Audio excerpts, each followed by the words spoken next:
retomamos esta serie en donde hablamos ya de las dificultades propias del regresar a la normalidad, ¿sí? Del regresar a nuestra vida cotidiana y cuáles son, por supuesto, las razones propias de nuestras defensas, de nuestras resistencias como sujetos del inconsciente, que estarían abonando a permanecer confinados, silenciados, apagados, y como lo indicaría una supuesta medida sanitaria única como para enfrentar este desafío, esta manera de reponerse del atentado, digamos, del fenómeno coronavirus en nuestras vidas. Me parece que una de las dificultades en el desconfinamiento, uno de los golpes, digamos, que se quedaron ya grabados durante este fenómeno, es la desconfianza.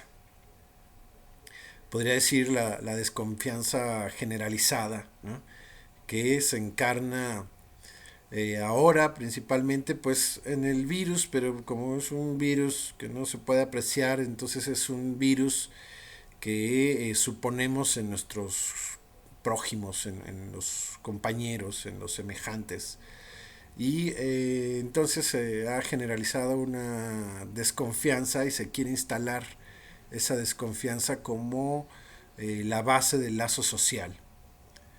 Es decir, la utilización de cubrebocas, la exigencia de cubrebocas por parte del otro y de la sana distancia, etcétera, todo lo que ustedes han escuchado durante semanas y semanas y semanas y meses y amenazan con seguirlo diciendo. Bueno, eso mismo se convierte en una dificultad para recuperar nuestra vida cotidiana. Aunado a no solamente la desconfianza del otro, la desconfianza y por supuesto del propio cuerpo, ya lo habíamos dicho, ¿no? La desconfianza de nuestro sistema inmunológico, en nuestra propia salud, producto también de la generalización que se hizo aplastante de tratar a todos por igual, a enfermos, a sanos, a adultos mayores, a diabéticos, a niños, a todos por igual. Es decir, no hay excepción, todos somos igualmente amenazantes, todos somos igualmente vulnerables. Entonces, desconfiar de nuestro propio sistema inmunológico también. Y desconfiar, por ejemplo, se nos insta a desconfiar de las alternativas, de otras lecturas, de otras perspectivas. Hemos sido testigos directos de cómo hay una censura por parte de las redes sociales cuando uno quiere dar más información al sujeto, alternativas a los ciudadanos, testimonios de gente de cómo ha hecho para curarse, recuperarse de la infección, de este virus, y son censuradas. O sea, porque hay un forzamiento a hacernos creer que existe solamente una verdad, una receta, una lectura que es, así con mayúsculas, la verdadera, y que todo lo que no repita ese discurso, que en este caso proviene de la Organización Mundial de la Salud, y que en el caso de México está totalmente replicado por el doctor Hugo López Gatel, en donde todo lo que sea diferente a esa versión, a ese discurso, es considerado como falso. ¿Sí? Y además lo falso es considerado como peligroso. Uh-huh. Y entonces ellos se atribuyen y se autorizan a ser los portadores de la verdad, de el camino, de la indicación a seguir y pues hemos visto hasta ahora, somos testigos también de cómo hay una serie de contradicciones en ese mismo discurso. Sí, hay una serie de errores, por decirlo menos, en sus proyecciones, en sus cálculos, en sus cifras y bueno, apelan a que es la variación propia del fenómeno la que justifica, digamos, sus variaciones, sus contradicciones. Entonces, el problema ahora también es la desconfianza al propio discurso de la OMS o el propio discurso de la, entre comillas, ciencia o de la medicina, y que al hacer eso, al darnos cuenta de eso, pues mucha gente puede quedar todavía más desanimada. Hay muchísima gente que no le gusta pensar que el discurso de la OMS es equívoco, es contradictorio. Mucha gente no le gusta pensar que el discurso de Gatell tiene agujeros propios, digamos, de la estructura del lenguaje para empezar, pero también propios por el goce de cada individuo. En este caso, el goce de fondo en el discurso de la OMS o en el discurso de Gatell, y que se sienten mal porque finalmente es el referente que ellos han aceptado como propio, como legítimo, como verdadero, tal cual. Y se tapan los oídos y atacan a todo sujeto que quiera cuestionar eso o que pueda cuestionar eso y se enojan, pero no, yo no los culpo a ellos. Finalmente, de lo que se trata es que son sus únicos referentes. Son sus únicos referentes, son los referentes que hacen propios, que deciden sostener en un grado y que al verse cuestionados, pues ellos mismos quedan irritados porque lo que se devela es que no existe la verdad completa, la verdad sin agujeros, la verdad absoluta, ni siquiera en el discurso cientificista o en el discurso de la medicina. ¿Y por qué? Porque porque no solamente ellos, sino ningún discurso es poseedor de una supuesta verdad absoluta.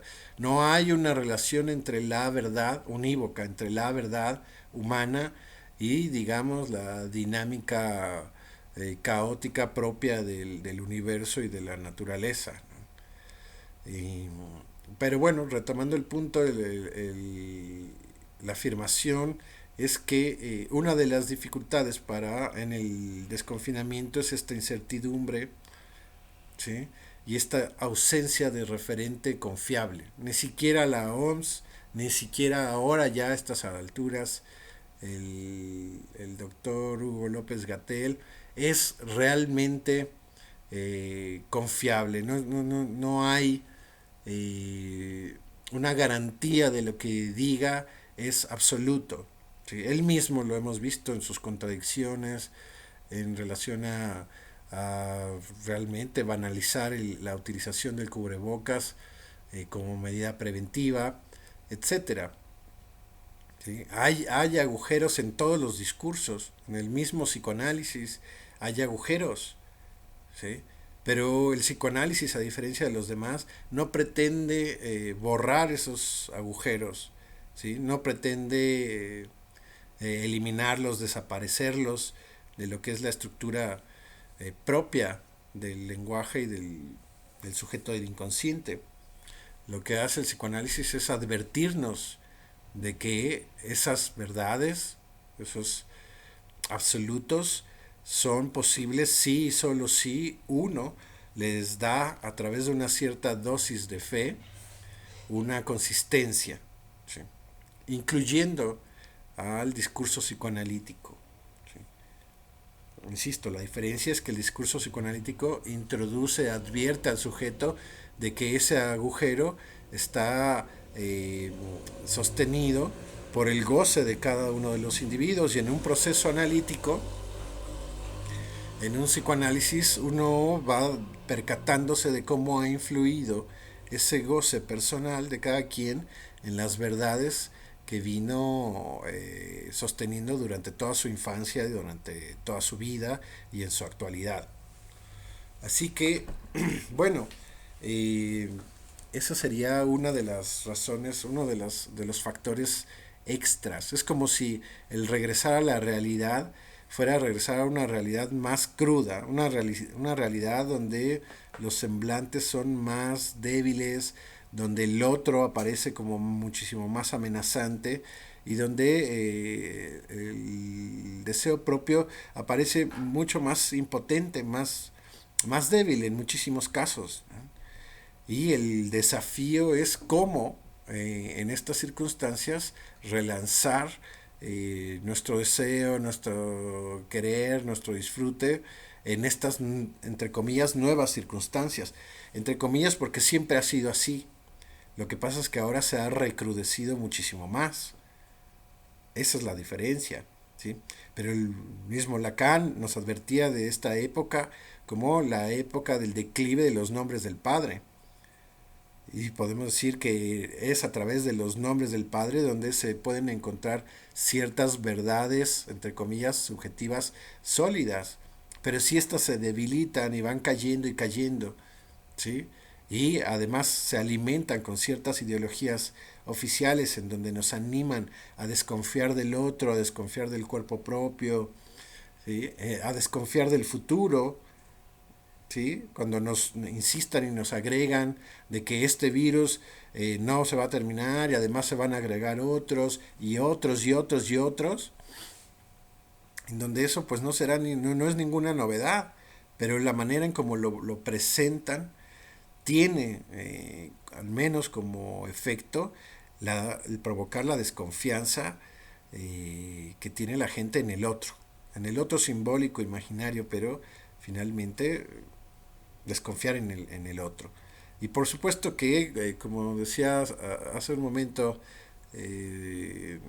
nuestro colega Alejandrino Franco, si estas indicaciones provienen de la OMS, y la misma OMS desconoce, por ejemplo, la práctica psicoanalítica, entre otras cosas, la misma OMS va a empezar a promover drogas, o sea, fármacos provenientes seguramente de sus laboratorios o con los que tiene asociaciones, para desestresar al sujeto, para calmarlo, que se tome una pastillita para ir a trabajar con menos estrés, que se tome una pastillita para eliminar ese insomnio que le viene en la noche, ¿sí? Que se tome otra pastillita para poder comer, otra pastillita para poder levantarse.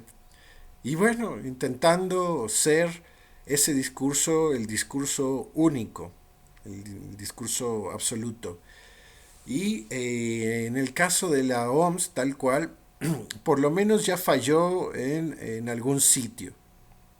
Y eso es importante porque recupera, digamos, su agujero, su equívoco original y necesario.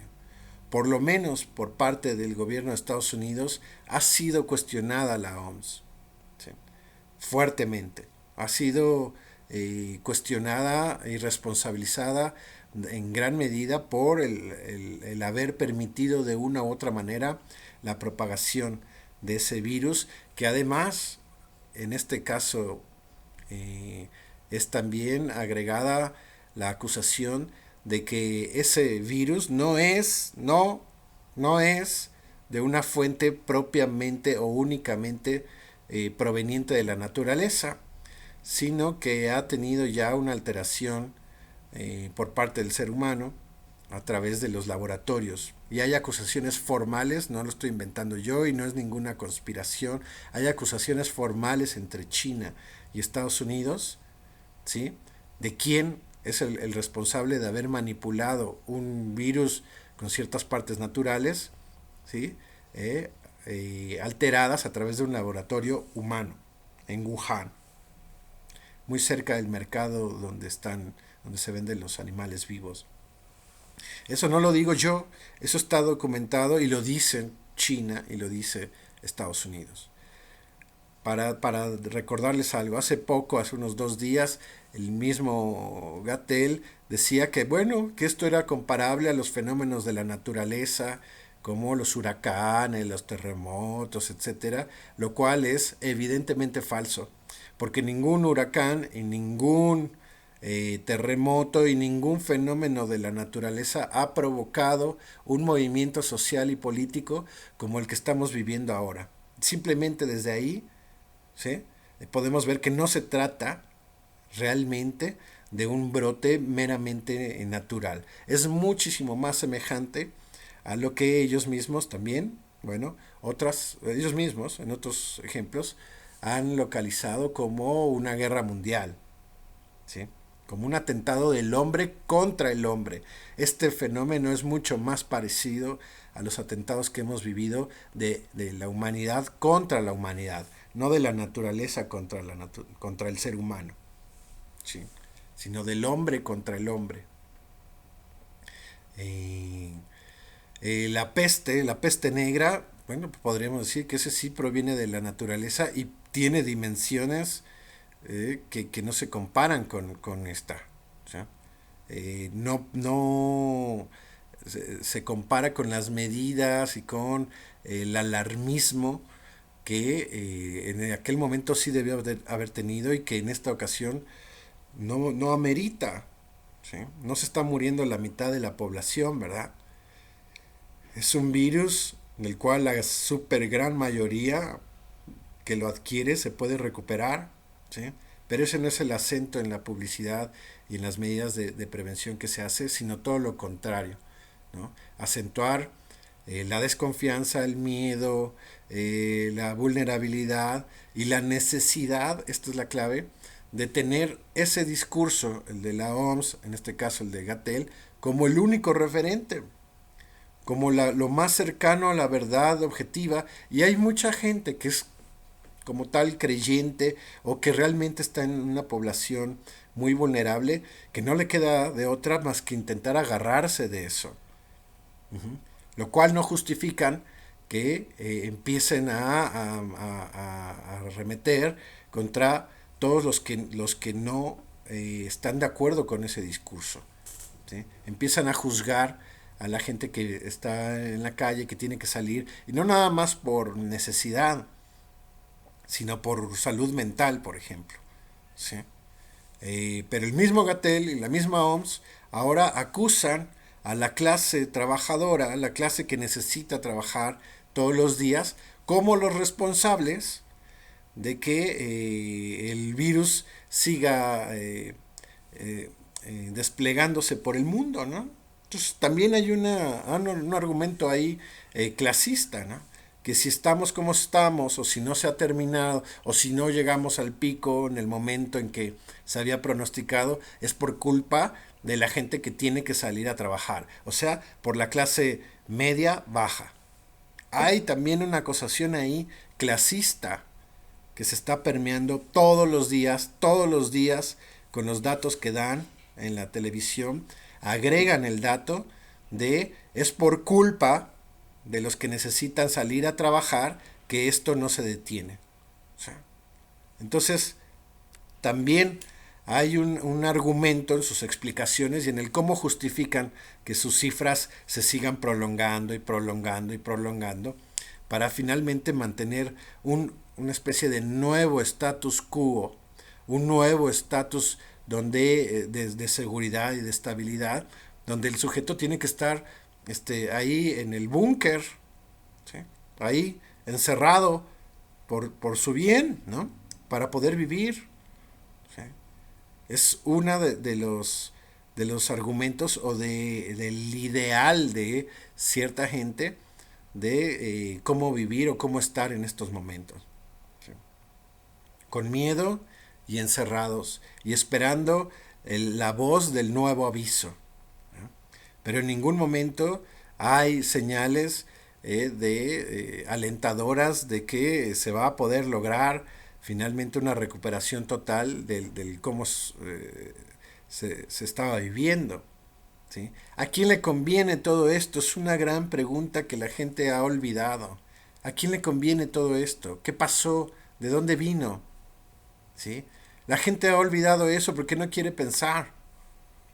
No quiere pensar porque eso cuesta trabajo y cuesta tiempo y cuesta el valor de asumir las consecuencias de lo que uno va pensando y deduciendo. ¿Sí? Es mucho más fácil no pensar y simplemente obedecer y hacer la historieta esta de que estando ahí en el vientre materno de la casa, ese es el mejor lugar, ¿sí? Donde entonces es mejor no nacer, ¿sí? Es mejor quedarse en el vientre materno que nacer a la vida real, al mundo exterior. ¿Sí? ¿A quién le conviene eso? Es una gran pregunta que no se debe de olvidar. ¿Sí? En vez de estarse preguntando cuántos muertos hay hoy, cuántos contagios hay hoy, ¿por qué la gente no se pregunta eh, de dónde viene esto, a quién beneficia, cuáles van a ser las consecuencias de todo esto? ¿Sí? ¿Por qué no se pregunta el por qué él mismo se ha detenido de más? ¿Por qué nosotros solos hemos detenido proyectos, actividades, por dedicar toda una energía ahí a estar contando y contando y contando como contadores, ¿sí? Los muertos, los contagios, etcétera, etcétera? ¿Sí? Y alineados a una sola voz y a un solo discurso. Entonces, bueno, uno debe después de eso preguntar cuál es nuestra participación, por qué uno puede utilizar esas cosas para detenerse, como pretexto para detenerse uno mismo en sus pendientes, en sus proyectos, en sus deseos, ¿sí? Sí, o sea, uno mismo puede utilizar esas cosas para detener y posponer el reconocimiento de nuestro deseo propio y fortalecerlo, ¿no? Entonces, bueno, son preguntas fundamentales que tenemos que seguir haciéndonos, que deberíamos de seguir haciendo, en que nos van a servir para regresar con mucho más confianza y seguridad a nuestra vida cotidiana y a nuestro lazo con el otro sin tanto miedo, ¿sí? Y sin tanta desconfianza finalmente en el otro. Bien, pues eso es lo que quería decir el día de hoy y no sé, nos esperamos, los vemos la próxima semana acá con un nuevo tema. Vamos a hablar también la próxima semana, supongo que estaremos viendo ya las consecuencias, lo que es este encuentro de López Obrador con Donald Trump, el Tratado de Estados Unidos, Canadá y México, en donde me parece muy importante cómo van a ser y finalmente las alianzas que se tengan entre Estados Unidos y México, si México puede sumarse o no al cuestionamiento que hace Estados Unidos a la alianza y la complicidad entre la OMS y China. Sí, eso es muy interesante porque hasta ahorita Estados Unidos queda solo en ese cuestionamiento. Uh-huh. Y me parece que es necesario que vaya teniendo más eco y sobre todo en una relación, digamos, tan próxima y tan estratégica como lo es la que tiene México con Estados Unidos. Bueno, aquí nos llega un comentario, dice, la nueva normatividad, muy bien, ha llevado a un estrés que ha estado afectando el comportamiento humano. ¿Cómo vivir así? Sí, sí, Sam, esta nueva normatividad me parece que ese es el término adecuado. Eh, si te fijas, es fácil adecuarse a eso porque entra en el mundo del mercado. ¿Sí? Es qué cubrebocas vas a comprar, hasta qué dibujitos tiene, qué gel vas a comprar, si el que está así súper aguado y chafa o uno que es mucho más sofisticado, los restaurantes, qué artefactos, qué accesorios van a utilizar para hacerle sentir al otro mucho más confiado. Eh, no creo que haya dificultad en la gente más que la dificultad, digamos, propia del no poder respirar bien, etcétera, o tener las heridas en las manos de tantas lavadas. Pero como entra muy bien en la lógica del consumo, yo creo que ahí se va ordenando y adaptando perfectamente a la normalidad, digamos, mercantilista con la que solemos vivir. ¿Sí? Y realmente ese no va a ser el problema. Yo creo que el daño ya está hecho, ¿no? El atentado ya, lo peor, digamos, ya pasó. O sea, esta experiencia de confinamiento, de pánico, de miedo, eh, mucha gente ya quisiera regresar a sus actividades aunque tengan que usar cubrebocas o geles o lo que sea, ¿no? Creo que eso es lo de menos. Lo grave es el dispositivo de control social que se está instalando, que ya se instaló, y que se va a estar activando cuantas veces, entre comillas, sea necesario para ellos, para un grupo que ni siquiera conocemos nosotros, que es anónimo, que es el que decide cuándo sí y cuándo no, ahora mismo, ¿no?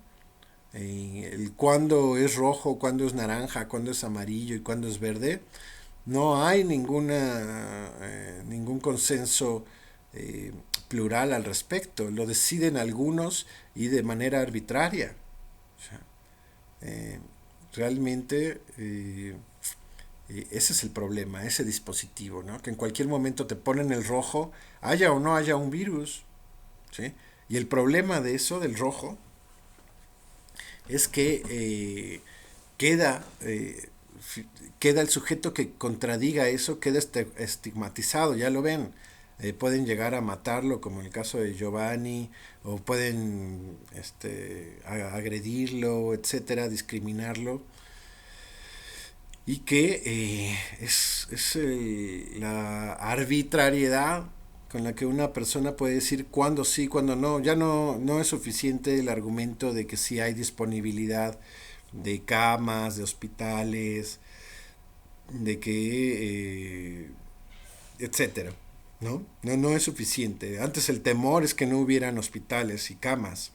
Ahora las hay de sobra, según los datos que nos dan, ¿sí? Y aún así insisten en estas medidas de la nueva normatividad, donde la regla número uno, que es la clave, es el quédate en casa, no hagas nada. eh, Como les decía, el Bill Gates decía en una entrevista, shut down, o sea, trabajando, o sea, equiparándonos como si fuéramos computadoras y nos apagáramos la computadora, shut down de computer, ¿sí? Así. Y que el que no lo puede hacer, el que no se puede poner en estado invernadero, es finalmente el culpable de que se siga contagiando el virus. Son argumentos realmente clasistas, porque eh, ¿quiénes son las personas que no tienen necesidad de salir, ya sea por diversión o por trabajo? Pues el que se divierte ahí reflejado en su propio espejo, tipo Bill Gates, ¿no?